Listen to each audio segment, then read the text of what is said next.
ओम शांति। आइए सभी मिलकर सुनते हैं कहानी भगवान और किसान। एक गांव में किशनलाल नाम का एक किसान रहता था। उसकी जीविका पूरी तरह खेती पर निर्भर थी। कभी बाढ़ आ जाती, कभी सूखा पड़ जाता था, कभी धूप तेज हो जाती थी तो कभी ओले पड़ जाते थे। हर बार किसी न किसी कारण किशनलाल की फसल को नुकसान हो जाता था। एक दिन दुखी होकर किशन ने भगवान से कहा, प्रभु, आप अंतर्यामी हैं, लेकिन लगता है आपको खेती की ज्यादा जानकारी नहीं है।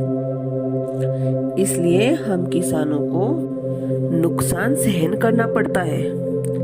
आपसे एक प्रार्थना है कि एक साल मुझे अवसर देकर देखे, जैसा मैं कहूँ वैसा ही मौसम कर दें। फिर देखना मैं किस तरह से अन्न के भंडार भर दूंगा।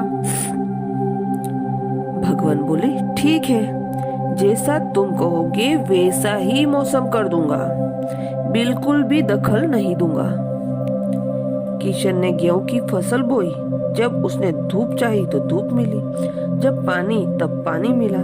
तेज धूप, ओले, बाढ़ आदि तो उसने भगवान से चाही नहीं। समय के साथ साथ फसल भी बढ़ी।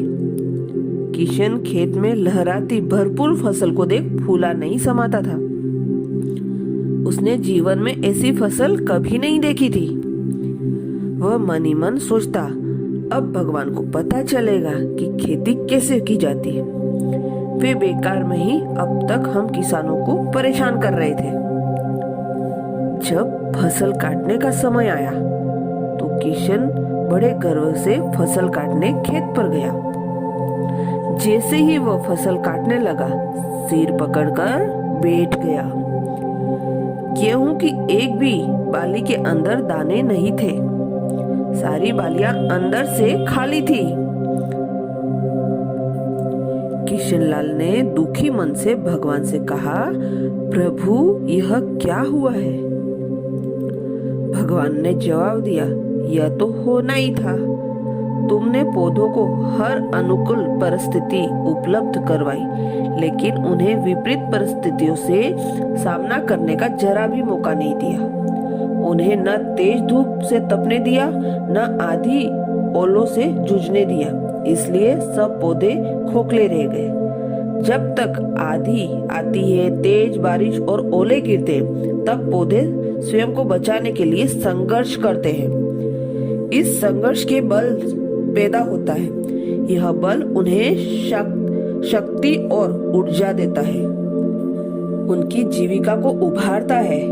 जिस तरह सोने को कुंदन बनाने के लिए उसे आग में तपाना, गलाना, हथौड़ी से पीटना पड़ता है, तभी उसकी स्वर्णिक आभा उभरती है। कई चुनियों से गुजरने के बाद ही वह अनमोल बनता है।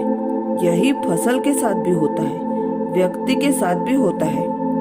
इतना सुनने के बाद किसान किशनलाल ने हाथ जोड़कर प्रभु से कहा, आपकी बराबरी करने चला था, मुझे माफ करें।